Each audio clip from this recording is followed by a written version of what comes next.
আমার চলা, আমার কুরবানি, আমার জীবন, আমার মৃত্যু, সে তো আল্লাহ তাআলার জন্যই। অর্থাৎ আমাদেরকে এই কুরবানিটা হতে হবে একমাত্র আল্লাহ তাআলার সন্তুষ্টির উদ্দেশ্যে। এখানে যেন কোন প্রকারের লৌকিকতা না থাকে, কেননা কুরবানি এমন একটা ইবাদত, এই ইবাদতে লৌকিকতাটাই বেশি দেখা যায়। এই লৌকিকতা যেন না থাকে, আমাদেরকে একমাত্র আল্লাহ তাআলার সন্তুষ্টির উদ্দেশ্যে কুরবানি করতে হবে এবং এইটা হতে হবে তাকওয়ার ভিত্তিতে। মহান আল্লাহ তাআলা বলেন, ওমাই ইউআযযিম শাআইরাল্লাহ ফাইন্নাহা মিন তাকওয়াল কুলুব। এবং যে ব্যক্তি এই কুরবানিকে সম্মান করলো, আল্লাহ তাআলা এই নিদর্শনকে সম্মান করলো, তার অন্তরে তাকওয়ার বহিঃপ্রকাশ ঘটলো। এবার আসি আমরা কুরবানির শিক্ষা। কুরবানি থেকে আমরা কি শিক্ষা নেই? আমরা তো শুধু কুরবানি আসি আর কুরবানি করি। তো কুরবানি থেকে আমাদের শিক্ষা রয়েছে। কুরবানি থেকে আমরা যে শিক্ষা পাই, এর প্রথম শিক্ষা হচ্ছে ত্যাগ এবং ধৈর্যের শিক্ষা। যে শিক্ষা আমরা পেয়েছি ইব্রাহিম আলাইহিস সালাম এবং সংক্ষিপ্ত করা উচিত। ইসমাঈল আলাইহিস সালামের কাছ থেকে। ইব্রাহিম আলাইহিস সালাম মানুষ তিনি বৃদ্ধ বয়সে নিয়েছিলেন তার পুত্রকে, এবং সেই প্রান্তীয় আদরের পুত্রটাকে যখন আল্লাহ তাআলা পরীক্ষা করলেন, কুরবানি দিতে বললেন, মহান আল্লাহ তাআলা এই সংক্ষিপ্ত করাটা ভালো, কারণ সবাই যাবে। যেমন ত্যাগ স্বীকার করলেন, ঠিক তেমনি ভাবে ইসমাঈল আলাইহিস সালামও ত্যাগ স্বীকার করলেন এবং তারা নিজেদেরকে উৎসর্গ করলেন মহান আল্লাহ তাআলার জন্য। আমাদেরকে সেই চাকরি করতে হবে। এবার আজকের যে কাজগুলো রয়েছে, আজকের এই কাজগুলোর মধ্যে আমরা রাসূল সাল্লাল্লাহু আলাইহি ওয়াসাল্লাম বলছেন, ইন্না আউওয়ালা মা নাবদাউ বিহি ফি ইয়াউমিনা হাযা আন নুসাল্লিয়া সুম্মা নারজি'a ফানানহার। আজকের দিনের আমাদের যে কাজ, সেটা হচ্ছে আমরা সালাত আদায় করব, তারপর ফিরে যাব, ফিরে গিয়ে কুরবানি করব। তাহলে আজকের দিনের প্রধান কাজ তিনটি। একটি হচ্ছে সালাত আদায় করা, যেটি আমরা সম্পূর্ণ করে ফেলেছি। দ্বিতীয় বড় কাজটি হচ্ছে কুরবানি করা। 3 নম্বর কাজ আমাদের ভুলে গেলে চলবে না, সেটা হচ্ছে সারাটা দিন আল্লাহ তাআলাকে স্মরণ করতে হবে। আপনারা কুরবানি নিয়ে ব্যস্ত থাকবেন, কখনোই আল্লাহ তাআলাকে স্মরণ করতে ভুলবেন না। আল্লাহ তাআলা রাসূল সাল্লাল্লাহু আলাইহি ওয়াসাল্লাম বেশি বেশি তাকবীর তাহলিল তাহমিদ পাঠ করতে বলেছেন। আল্লাহু আকবার, আল্লাহু আকবার, আল্লাহু আকবার, লা ইলাহা ইল্লাল্লাহু, আল্লাহু আকবার, আল্লাহু আকবার, ওয়া লিল্লাহিল হামদ। আমরা তো আল্লাহ তাআলাকে ভুলতেই বসেছি। আমরা যে কুরবানি করছি, এই কুরবানি নিয়ে আমরা ব্যস্ত থাকি, অথচ আমরা আল্লাহ তাআলাকে ভুলতে বসেছি যে আল্লাহ তাআলাকে স্মরণ করার উত্তম মাধ্যম হচ্ছে সালাত। এই ফজরের সালাতটা আমরা অনেকে আদায় করি। আবার কুরবানির গোশত কাটতে কাটতে জোহরের সালাতের সময় পার হয়ে যাবে, আমরা সালাতকে ঢিলেঢালা করে আমরা কুরবানির গোশত কাটা নিয়ে ব্যস্ত থাকবো। এটা কিন্তু ঠিক নয়। আল্লাহ তাআলাকে স্মরণ করে আপনি করতে চান, আপনাকে সময় মতো সালাত আদায় করতে হবে, কারণ সালাতই হচ্ছে আল্লাহ তাআলাকে স্মরণ করার প্রধান উপায়, এবং সালাত ছাড়া আপনার কুরবানি টিকবে না। তো আজকের দিনের কুরবানি সংক্রান্ত যে কাজগুলো হবে, এখান থেকে ফিরে গিয়ে সেখানে আমাদের প্রধান কাজ হবে কুরবানি করা। তো কুরবানি তো আমরা করব। এই কুরবানি এটা এমন একটি ইবাদত, দেখেন ইসলাম এতটাই মানবেতর, ইসলাম এতটাই সম্পূর্ণ একটি ধর্ম যে রাসূল সাল্লাল্লাহু আলাইহি ওয়াসাল্লাম বলছেন, ইন্নাল্লাহা কাতাবাল ইহসান আলা কুল্লি শাই। নিশ্চয় আল্লাহ তাআলা প্রত্যেকটা জিনিসের উপর ইহসান করার জন্য নির্ধারণ করে দিয়েছেন, লিখে দিয়েছেন, বিধান করে দিয়েছেন। সবকিছুর উপর আপনাকে ইহসান করতে হবে। ফাইদা কাতালতুম ফাআহসিনুল কিতলা। যখন কেউ হত্যা করবে, তখন তাকে উত্তম পন্থায় হত্যা করতে হবে। যদি কোনো রাষ্ট্রনায়ক কোনো অপরাধীকে হত্যা করে, তাহলে তাকে উত্তম পন্থায় হত্যা করতে হবে। এমন ভাবে হত্যা করতে হবে যেন সে কষ্ট না পায়। তাকে খুঁজে খুঁজে মারা, তাকে কষ্ট দিয়ে মারা, এইভাবে মারা ইসলাম কখনো সমর্থন করে না।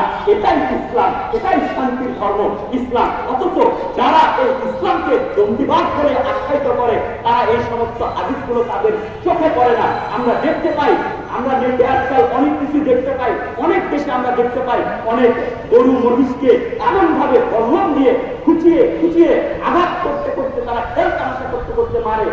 এতটাই কষ্ট, এতটাই বেদনাদায়ক। এগুলো থেকে আমাদের মিডিয়া পর্যন্ত মুখ ফিরিয়ে নিয়েছে। অথচ ইসলাম এত সুন্দর একটি ধর্ম, এত মানবিকতার একটি ধর্ম, এত ইজ্জতপূর্ণ একটি ধর্ম যে একটা পশুকে জবাব করবে, সেখানে ইসলাম বলছে ফাইদা যাবাতুম ফাআহসিনুজ যাবাহ। আর যখন তোমরা জবাব করবে, তখন উত্তম পন্থায় জবাব করবে। কি উত্তম পন্থায়? রাসূল সাল্লাল্লাহু আলাইহি ওয়াসাল্লাম বলছেন যে তোমাদের কেউ যখন জবাব করবে বলছে হাসতে সাফরা কাবু, তোমাদের এই সাফরা শব্দ ব্যবহার করা হয়েছে। সাফরা মানে হচ্ছে ব্লেড, চাকুর কথা বলা হয়নি, যে তোমরা যে অস্ত্র দিয়ে তোমরা জবাব করবে এটা যেন ব্লেডের চেয়েও তীক্ষ্ণ হয়। তাহলে কি হবে, তোমরা ধারালো করে নেবে, ব্লেডের চেয়েও যেন তীক্ষ্ণ হয়, তাহলে থাকাবো, তাহলে দেখবে পোষ দেওয়ার সাথে সাথে ওর প্রাণটা সুন্দরভাবে জবাব হয়ে যাবে, প্রাণটা ধীরে ধীরে বের হয়ে যাবে। আপনারা কুরবানির পশু তো জবাব করবেন, পশুটাকে আপনারা বেঁধে নিয়ে টানা হেঁচড়া করবেন না, যেখানেই করবে ওখানেই কেবলামুখী করে জবাব করবেন এবং জবাবের পরে পূর্বের চাকুটাকে ব্লেডের মতো করে ধারালো করে নেবেন এবং আপনার জবাব করার পরে ওকে সময় দেবেন, একটা প্রাণ যেতে সময় লাগে।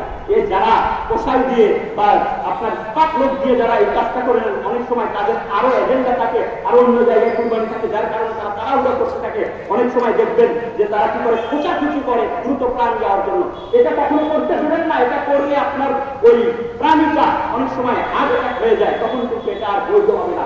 আপনারা সময় দিবেন সুন্দর পদ্ধতিতে, ইসলামের সঙ্গে, আদবের সঙ্গে, সম্মানের সঙ্গে পশুগুলোকে আপনারা জবাব করবেন। আর এই জবাবটা রাসূল সাল্লাল্লাহু আলাইহি ওয়াসাল্লাম নিজ হাতে করতেন। সুতরাং এই জবাব নিজ হাতে করাটাই সুন্নাত, নিজ হাতে জবাব করা সুন্নাত। আমরা অনেকেই নিজ হাতে জবাব করি না তিনটা কারণ। এর একটি কারণ, ও মনে করে আমি তো ঠিক মতো সালাত আদায় করি না, আমার জবাব কি কবুল হবে। ও নিজেই নিজের কাছে হারিয়ে যাচ্ছে। ও সালাত আদায় করলেও নিজেকে তার মানে মুসলিমই মনে করছে না, কারণ ও জবাব করার যোগ্যতা হারিয়ে ফেলেছে। এটা একটা কারণ। দ্বিতীয় কারণ হচ্ছে ও বলে যে আমি দোয়া করতে জানি না, দোয়া কিভাবে করে এটা কোনো বিষয় না। ফরজ যেটা সেটা হচ্ছে বিসমিল্লাহ। রাসূল সাল্লাল্লাহু আলাইহি ওয়াসাল্লাম কি করতেন, জবাব করতেন সাম্মা আকাব্বা, তিনি বিসমিল্লাহ বলতেন, আল্লাহু আকবার বলতেন। আপনি বিসমিল্লাহ আল্লাহু আকবার বলেন, এটাই হয়ে যাবে। কিন্তু অন্যান্য হাদিসে আছে আপনি সেটা বাংলায় বলেন যে আল্লাহুম্মা তাকাব্বাল মিন মুহাম্মদ, এভাবে আছে। আপনি বলেন আল্লাহুম্মা তাকাব্বাল মিন্নি, আপনি আরবিতে পারেন না, আপনি বাংলায় বলেন হে আল্লাহ তুমি আমার পক্ষ থেকে এবং আমার পরিবারের পক্ষ থেকে এই কুরবানিটাকে কবুল করে নিন। এইটুকুই যথেষ্ট। আপনারা নিজের হাতে জবাব করবেন। এটা রাসূল সাল্লাল্লাহু আলাইহি ওয়াসাল্লাম যখন নিজের হাতে জবাব করেছেন, দেখেন স্বয়ং ইব্রাহিম আলাইহিস সালাম তার পুত্রকে কিন্তু নিজের হাতে জবাব করতে যাচ্ছিলেন। তো এইটা সুন্নাত যে আপনি নিজের হাতে এই জবাবটা করবেন। এবং আমাদের দ্বিতীয় কাজ হচ্ছে, আরেকটা যে কারণে জবাব করে না সেটা হচ্ছে আপনার ভয় পায়। তো ভয় পাবেন আপনি এই সামান্য পশু জবাব করতে যদি ভয় পান, তাহলে জিহাদের ডাক আসলে আপনি কেমনে যাবেন। তো যাই হোক, আপনি চেষ্টা করবেন আপনি নিজে কুরবানি দিতে, এটাই রাসূল সাল্লাল্লাহু আলাইহি ওয়াসাল্লামের সুন্নাত। এবার আমরা কুরবানি সংক্রান্ত আর কয়েকটা কথা বলবো।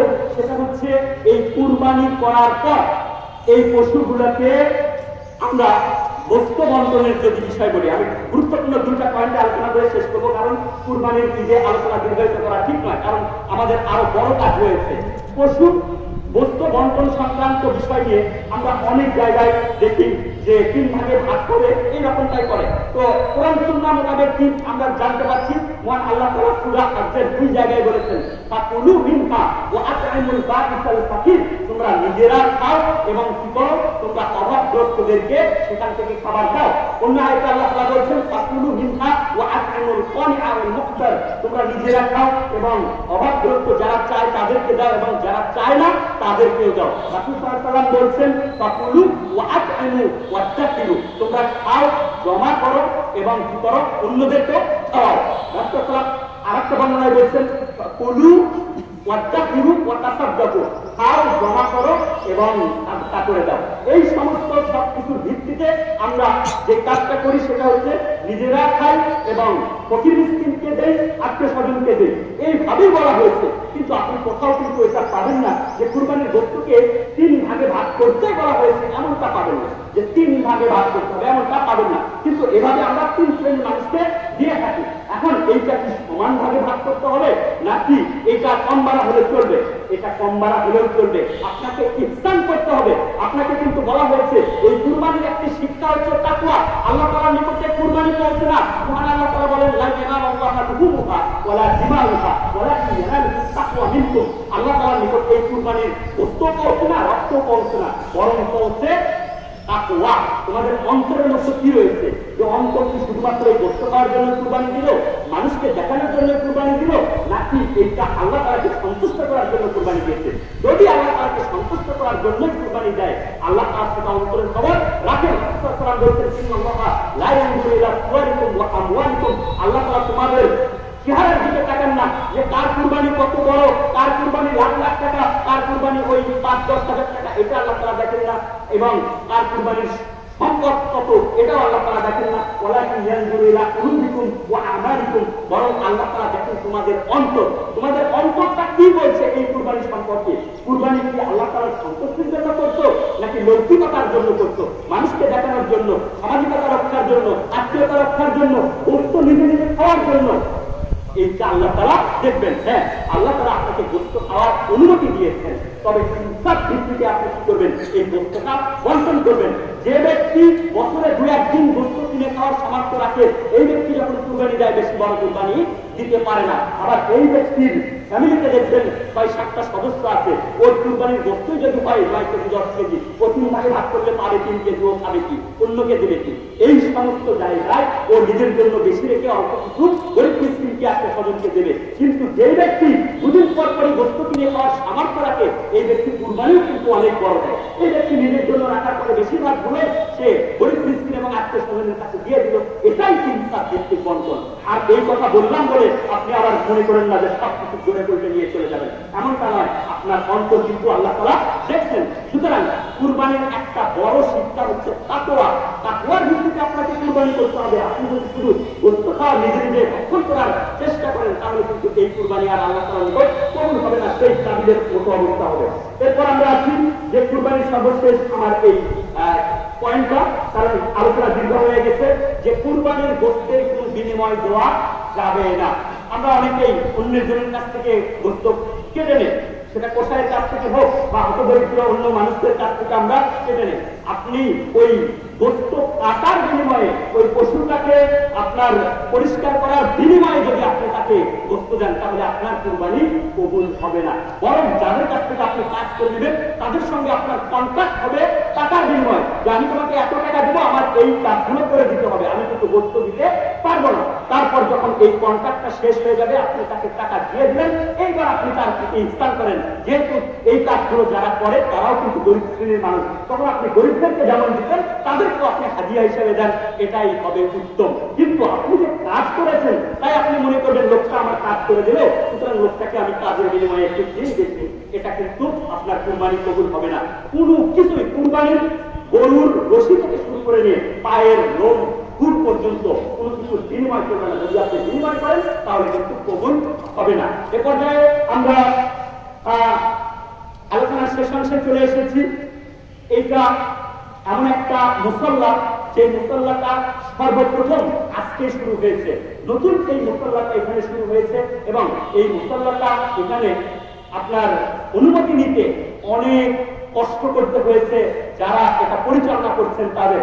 এই মুসল্লাটা এখানে আমাদের জন্য প্রস্তুতকরণে ভূমিকা রেখেছেন যারা, তাদের মধ্যে রয়েছেন এই প্রতিষ্ঠানের সম্মানিত প্রিন্সিপাল এবং আমাদের অত্র ওয়ার্ডের যিনি কাউন্সিলর আরিফুর রহমান আরিফ সাহেব, এবং আমাদের সহকারী দায়রা জজ সাহেব এবং প্রশাসনের, পুলিশ প্রশাসনের লোকজন, এমনকি ডিসি সাহেব, তারা সকলে মিলে, সকলের প্রচেষ্টায়, এবং আরো যারা রয়েছে আমাদের নাম না জানা অনেকেই রয়েছেন যারা এই মুসল্লাটাকে প্রস্তুত করার জন্য তারা শ্রম দিয়েছেন, মেধা দিয়েছেন, অর্থ খরচ করেছেন। আমরা তাদের জন্য দোয়া করি, আল্লাহ তাআলা তাদেরকে যেন এই সমস্ত অর্থ, শ্রম এবং মেধার বিনিময়ে আল্লাহ তাআলা উত্তম প্রতিদান দান করেন। এবং আপনারা সকলে মিলে প্রচেষ্টায় থাকবেন যে এমন একটা সহিহ আকীদা, এমন একটা শহরের মধ্যে সহিহ আকীদার একটি মুসল্লাকে তৈরি করা হয়েছে। আপনারা সকলে সহযোগিতা করবেন, যে শ্রম দিয়ে পারেন শ্রম দিয়ে করবেন, যে মেধা দিয়ে পারেন মেধা দিয়ে করবেন। এই সব কিছু না পারলে অন্তত অর্থ দিয়ে আপনারা সহযোগিতা করবেন। আল্লাহ তাআলা আমাদের সকলকে কবুল করুন, আমাদের কুরবানিগুলোকে কবুল করে নেন যেমন কবুল করে নিয়েছেন হাবিবের কুরবানি, আমাদের কুরবানিগুলোকে কবুল করে নেন যেমন কবুল করেছেন রাসূল সাল্লাল্লাহু আলাইহি ওয়াসাল্লামের কুরবানি। আমাদের সকলের কুরবানি যেন তাকওয়ার ভিত্তিতে হয়। আল্লাহুম্মা آت نفوسنا تقواها وزكها أنت خير من زكاها أنت وليها ومولاها এই পর্যায়ে আমরা সকলের জন্য সকল মুসলিমদের জন্য যারা জীবিত রয়েছে তাদের জন্য যারা মৃত তাদের জন্য এবং বহির্বিশ্বে যে সমস্ত মুসলিমগুলো নির্যাতিত সকলের জন্য আমরা দোয়া করব আল্লাহ তাআলা আমাদেরকে সেই দোয়ায় পরিষ্কার তৌফিক দান করুন আল্লাহুম্মা আইজ্জাল ইসলাম ওয়াল মুসলিমিন আল্লাহুম্মা আইজ্জাল ইসলাম ওয়াল মুসলিমিন আমিন الشرك والمشركين اللهم اعداءك واعداء الدين اللهم انصر من نصر دين محمد صلى الله عليه وسلم اللهم اخذل من خذل دين محمد صلى الله عليه وسلم اللهم انصر المسلمين آمين كفرة المبتدئة واليهود والنصارى والهنود والمرتدين اللهم اغفر لنا وللمسلمين والمؤمنات والمسلمين والمسلمات والاحياء منهم والاموات اللهم اغفر بين قلوبهم واصلح ذات بينهم وانصرهم على عدوك وعدوهم اللهم لعن الكفرة الذين يصدون عن سبيلك ويكذبون رسلك ويقتلون اولياءك اللهم شتت شملهم اللهم مزق جمعهم اللهم دمر ديارهم اللهم زلزل اقدامهم اللهم خلق بين كلماتهم اللهم كلهم التابع المقتدر اللهم انزل عليهم بأسك الذي لا ترده عن القوم المجرمين يا رب العالمين ربنا ظلمنا انفسنا وان لم تغفر لنا وترحمنا لنكونن من الخاسرين ربنا آتنا في الدنيا حسنة وفي الآخرة حسنة وقنا عذاب النار ربنا هب لنا من أزواجنا وذرياتنا قرة أعين واجعلنا للمتقين إماما ربنا اصرف عنا عذاب جهنم إن عذابها كان غراما اللهم إنا نعوذ بك من الهم والحزن والعجز والكسل والجبن والبخل وضلع الدين وغلبة الرجال اللهم إنا نعوذ بك من جهد البلاء وضرب الشقاء وسوء القضاء وشماتة الأعداء اللهم إنا نعوذ بك من البرص والجنون والجذام اللهم إنا نعوذ بك من البرص والجنون والجذام ومن سيء الأسقام اللهم إنا نسألك الهدى والتقى والعفاف والغنى اللهم إنك عفو تحب العفو فاعف عنا اللهم إنا نسألك جنة الفردوس اللهم أجرنا من النار لا إله إلا الله الحليم الكريم سبحان الله رب العرش العظيم والحمد لله رب العالمين نسألك موجبات رحمتك وعزائنا مع مغفرتك والغنيمة من كل بر والسلامة من كل إثم لا تدع لنا ذنبا إلا غفرته ولا هما إلا فرجته ولا دينا إلا قضيته ولا مريضا إلا شفيته ولا حاجة من حوائج الدنيا والآخرة هي لك رضا إلا قضيتها ويسرتها يا أرحم الراحمين يا أكرم الأكرمين يا رحم المساكين يا ذا القوة المتين يا ذا الجلال والإكرام ربنا تقبل منا إنك أنت السميع العليم وتب علينا إنك أنت التواب الرحيم وصلى الله على خير خلقه محمد وعلى آله وصحبه أجمعين برحمتك يا أرحم الراحمين سبحانك اللهم ربنا وبحمدك أشهد أن لا إله إلا أنت أستغفرك وأتوب إليك.